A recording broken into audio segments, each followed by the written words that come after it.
For this tutorial, we're looking at creating a QR code, which can be put on posters and lots of different resources to create an interactive feature. So we're going to create this on Creative Cloud Desktop. It is part of the Adobe Express, so it is completely free. So in the search bar, click on QR code generator. And you can see it pops up down below, so you can click on it and will take you to a QR code generator pop-up. And if you've got a website, you can see here we need to put a website in. So I've got one ready for us. So Cancer Research UK, and copy it and paste it where it says to paste the URL below. And you can create the QR code, just pressing this button, create QR code. So this is our new QR code.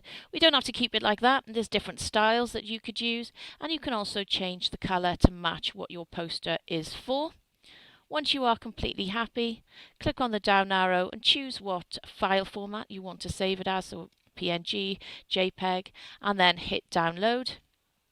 And if I open this download, this should take you, or this will take you, to the Cancer Research website.